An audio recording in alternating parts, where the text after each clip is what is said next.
J'y reviens quand même parce que c'est important. Tant- Euh, Moi, je ne suis pas le porte-parole des zadistes et je ne suis pas zadiste. Donc, les zadistes, ils peuvent avoir leur avis qui est sans doute pas d'ailleurs, il y en a sans doute pas un seul sur leur capacité ou non, ou leur désir d'ailleurs de gérer quelque chose qui s'appelle comme la France euh, et les centrales nucléaires et tout ça. Euh, on peut renverser la question. Hein. On peut se dire pourquoi est-ce qu'on tient absolument à avoir des grands ensembles? Pourquoi est-ce qu'on tient absolument à avoir des grands ensembles comme les pays modernes qui sont en fait des excroissances du Moyen Âge, des monarchies, des royaumes du Moyen Âge? En fait, ça vient directement de là. Ces États modernes avec ces nations modernes, avec ces noms. D'ailleurs, la France, c'est le royaume de France. La Grande-Bretagne, c'est le royaume d'Angleterre. L'Espagne, c'est le royaume. Donc tout ça nous vient du Moyen Âge. On l'a consolidé, on a créé l'État, on a consolidé les frontières, on a consolidé le contrôle, on a créé des États. Le 20e siècle, c'est le siècle de l'étatisation de l'humanité. On a des États qui ont des ministères pour tout. Il y a même des ministères du sport. Mais pourquoi l'État s'occupe du sport? C'est absurde. On s'en fout du sport. On s'en fout. C'est-à-dire, on peut, pour la santé vous- publique, vous- pour améliorer la oui, santé mais des gens. le nombre de ministères montre l'ampleur, en fait, de la prise de la volonté de l'État de s'occuper de tout dans la vie de tout le monde, quoi. Et donc, la première chose qu'on peut dire, c'est on peut répliquer à ceux qui s'inquiètent, à savoir si les zadistes seront capables de gérer la France. Moi, si j'étais eux, je m'inquiéterais d'autres choses parce que avant que ça arrive, il va y avoir d'autres problèmes. Peut-être la fin de la civilisation à cause du climat, par exemple. Mais bon, disons que demain matin, là, on le sait pas, mais en fait, les zadistes ont un plan, puis demain matin, en fait, c'est bon, là, ils prennent le contrôle de la France. Ils prennent un peu tout le monde par surprise, il fait beau, en plus, on porte attention à autre chose. Moi, je pense que les zadistes ou les anarchistes ou les démocrates, la démocratie directe, moi, je pense que, premièrement, elle réorganiserait tout ça. Il y aurait pas, ce serait pas à l'identique, mais géré par le peuple. Je pense que ce serait non seulement géré autrement, mais ce serait autre chose. Ça serait peut-être plus la France, ça serait peut-être plus l'Union européenne, ça serait peut-être plus l'Espagne. À la limite, ça serait peut-être le Liechtenstein. Ça, c'est quelque chose qui a une dimension, qui a une dimension humaine, si je peux dire. Et puis pour les centrales nucléaires, là, on va pas me faire croire que les États gèrent bien le nucléaire, là.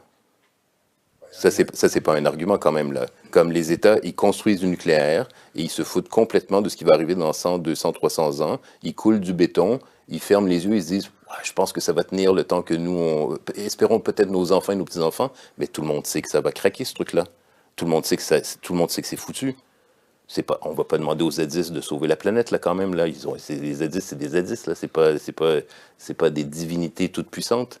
Et c'est les États qui nous bluffent en disant que nous, on est capable de gérer la planète. Ils gèrent pas la planète du tout. Les États, ils sont en train de tout détruire.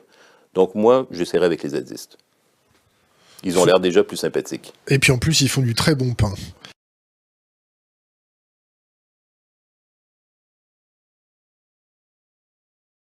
Donc on pourrait imaginer l'intégration d'un système par tirage au sort. Il y a différentes propositions. Généralement, quand on parle de tirage au sort, ça a beaucoup d'avantages par rapport à la diversité de qui siégerait. Disons, on imagine une assemblée, disons en France, il y aurait, disons, l'Assemblée nationale, disons qu'on garde le Sénat, je ne sais pas pourquoi, et puis il y aurait une autre chambre qui serait tirée au sort, ou une partie de l'Assemblée nationale serait tirée au sort. J'invente un système. Donc, ces gens tirés au sort, il y a plusieurs avantages par rapport au système électoral. Premièrement, généralement, ils sont plus diversifiés. Euh, Donc il n'y a pas que des millionnaires, des gens gros et blancs. Exactement. Donc déjà, ça peut être intéressant. Les exercices qui ont été faits avec du tirage au sort sur des réflexions sur, par exemple, le système de santé ou d'autres, montrent généralement que quand on a des assemblées comme ça, tendanciellement, disons que leurs choix sont plus progressistes, plus égalitaires. Euh, Parce que c'est des gens plus diversifiés, c'est des gens aussi, appelons-le du peuple, ou des classes moyennes, ou des classes moyennes défavorisées aussi. Donc, il y a des éditions qui se disent, ben, il me semble que ça serait plus juste comme ça, quoi. Donc, ça, c'est la première chose. La deuxième chose, c'est que pour être tiré au sort, vous n'avez pas besoin d'un parti, vous n'avez pas besoin d'argent, et vous ne pouvez pas être corrompu. À moins vraiment que quelqu'un veut jouer à la loto, il pense que vous allez être tiré au sort, donc je vous donne 200 euros en disant, c'est quand tu seras tiré au sort, je veux que tu me redonnes quelque chose. Mais évidemment, ça ne fonctionne pas comme ça, puisque le tirage au sort, par définition, c'est complètement aléatoire. Donc, ça évite la corruption, ça évite les promesses aux petits amis. puisqu'on ne sait pas qu'on va être tiré au sort et tout à coup on est tiré au sort. Donc ça, c'est un gros avantage parce que la corruption, elle est évidemment corruption légale, hein, des fois d'ailleurs. Elle est là dans le système électoral, il la favorise d'une certaine manière.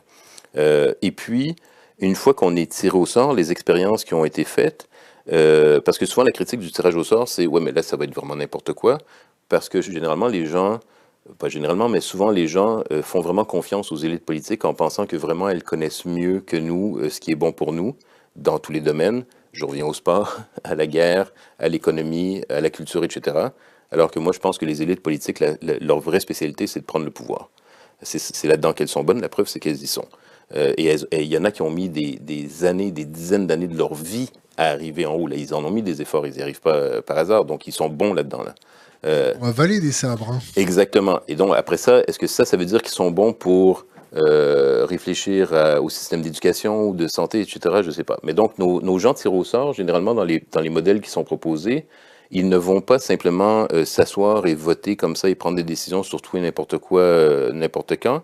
Il y a tout un système de planification dans le système de tirage au sort où les gens tirés au sort pour discuter de tel ou tel ou tel enjeu vont généralement recevoir des experts.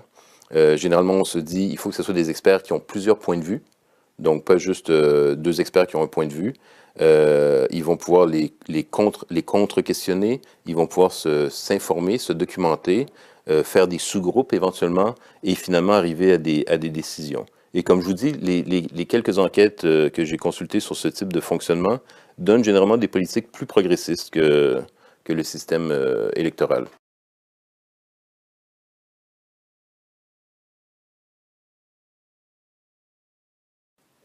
Le temps, c'est ce qui nous manque, généralement, pour faire de la politique.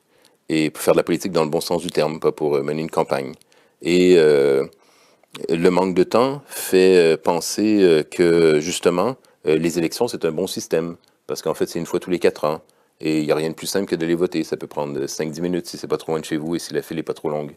Et vous pensez que pendant ce temps-là, c'est bon, les 4 prochaines années, il y a quelqu'un qui s'occupe de vos affaires pour vous, que vous êtes libre, libre de faire quoi? Libre d'aller travailler, libre éventuellement d'avoir un week-end avec des amis, libre d'avoir du temps avec votre copine, avec votre famille, etc. Et vous pensez que la liberté, c'est ce temps-là, c'est ce qu'on appelle le temps libre. Et souvent, on en arrive à penser que quand on doit s'engager politiquement, les assemblées par exemple, on va dire c'est une perte de temps.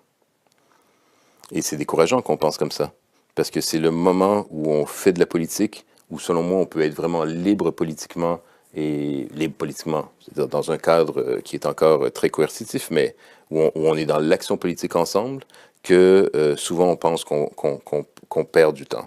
Et c'est assez décourageant. Et je sais que pour en avoir fait des dizaines et des centaines, des assemblées politiques, des assemblées syndicales, des assemblées militantes, ça peut être effectivement très long, des fois ennuyeux, des fois inefficace, et des fois arriver à des conclusions qui ne sont pas celles qu'on espère. Ça, je suis tout à fait conscient. Je ne dis pas que c'est le truc le plus joyeux, le plus drôle tout le temps, les assemblées, mais moi, j'ai rarement considéré que c'était une perte de temps. Je pense qu'en fait, c'est là où on peut vraiment vivre la politique concrètement, et il nous manque de ce temps-là. Mais ce qui nous manque aussi, je dirais, et ça va peut-être ensemble, c'est qu'en fait, nos activités politiques, elles vont nous sembler d'autant plus vaines ou d'autant plus des pertes de temps que, en fait, dans notre vie, on ne contrôle pas grand-chose. Et donc, c'est pour ça que dans les mouvements sociaux, et j'inclus là-dedans les mouvements syndicaux, par exemple, les assemblées, elles sont pleines et elles sont intenses et à la limite, elles sont intéressantes quand il y a vraiment un enjeu. Quand une grève s'en vient ou quand quelque chose va vraiment avoir un impact sur notre vie, là, les gens viennent aux assemblées, ont envie de parler, ont envie de débattre et ont envie éventuellement d'agir. Il y en a qui peuvent être contre, là, mais ont envie, c'est là que ça se passe. Et moi, pour être dans un syndicat lié à mon travail, ben, c'est sûr que quand il n'y a pas de conflit de travail, les assemblées sont à peu près vides parce qu'en fait, on ne s'assemble pas pour le plaisir de s'assembler non plus. Il faut qu'il y ait un sens à cette assemblée. Et donc, si on avait plus de commun à gérer ensemble entre nous, que ce soit lié d'ailleurs au travail ou à la vie, en fait, la production de la vie. Je pense que là, on trouverait un sens et à la limite même un plaisir à se rassembler ensemble et à faire de la politique ensemble. On prendrait ce temps-là parce qu'on aurait l'impression que ça aurait un sens puisque ça serait notre vie en commun dont nous serions en train de discuter. Mais dans la mesure où nous sommes dépossédés de notre vie en commun, que nous ne connaissons pas nos voisins, que le trottoir n'est pas à nous, la rue n'est pas à nous, le bâtiment n'est pas à nous, notre travail n'est pas à nous parce qu'il est au patron, ben c'est vrai qu'on se demande pourquoi on se réunirait pour parler de quoi de toute façon. Et donc, pour sauver du temps, guillemets, on va voter, puis on se dit, ben, ils vont s'occuper de nos affaires. C'est ce qui se passe avec l'écologie, là. L'écologie, on voit pas tout à fait les répercussions dans la vie de la plèbe. Et après moi, le déluge, et on prend pas le temps de se pencher sur ce sujet-là. Oui, le déluge, c'est sans doute le bon terme, oui.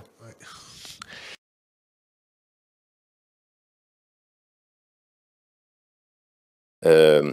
Mais l'école, c'est très important parce que, premièrement, le mythe, ce que je viens de présenter, le mythe que nous venons d'Athènes et que nous sommes une forme moderne du régime athénien, ça nous est enseigné à l'école. Et on pourra revenir là-dessus d'ailleurs parce qu'en plus, moi qui viens d'Amérique du Nord, on sait que les communautés autochtones vivaient de façon très démocratique, à la limite même plus démocratique qu'à Athènes, plus participative, plus inclusive, etc. Et qu'en Afrique ou ailleurs, il y avait plein d'exemples en fait de communautés qui se gouvernaient, on appellerait ça l'autogestion aujourd'hui ou quelque chose comme ça, avec des assemblées délibératives, avec des chefs qui ne sont pas vraiment des chefs, qui sont plutôt des sortes d'animateurs culturels, médiateurs en situation de conflit. Mais en fait, c'est pas Athènes qui a inventé la démocratie. L'humanité a vu de la démocratie émerger tout le temps. L'opération a fait générer... Oui, oui, ben, puis aussi, c'est que Athènes, il y a de la propriété privée, mais dans les communautés, par exemple, Mohawk ou Innu, c'est pas toutes les communautés autochtones qui vivaient de façon non hiérarchique et tout, mais il y en avait plusieurs qui vivaient de façon non hiérarchique. Il n'y avait pas de propriété privée, ils vivaient en commun, et donc quand on vit en commun, la meilleure chose à faire, c'est de se réunir et de discuter ensemble pour prendre nos décisions ensemble, et Du temps. ils avaient beaucoup de temps. Ce qui nous manque maintenant, c'est le temps. Donc, on se fait déposséder. C'est un très bon point. C'est un très bon point. Il y a des exemples de colons qui donnent ou vendent ou échangent des haches en métal avec des autochtones dans les Amériques en disant ils vont pouvoir couper beaucoup plus de bois, ils vont être plus efficaces. Alors que les autochtones, ce qu'ils font avec les haches en métal, ben, ils coupent le bois qu'ils ont besoin beaucoup plus vite, puis après ça, ils se reposent. Parce qu'ils n'ont pas besoin d'en couper plus. Et donc, le rapport au temps, évidemment, c'est primordial dans la pensée dès qu'on pense à la démocratie, il faut penser au temps. Et si on pense au temps, il y a la question du travail. Est-ce qu'on est obligé de travailler pour vivre? Comment on travaille? Est-ce qu'on travaille ensemble? Est-ce qu'on travaille pour quelqu'un? Est-ce qu'on travaille gratuitement? Est-ce qu'on est payé, etc., etc.? Est-ce qu'il faut accumuler pour vivre, etc.? Donc, tout ça, évidemment, c'est très important. On ne parle jamais de ça quand on parle de démocratie. Et on ne nous parle pas de ça à l'école, et l'État ne nous parle pas de ça.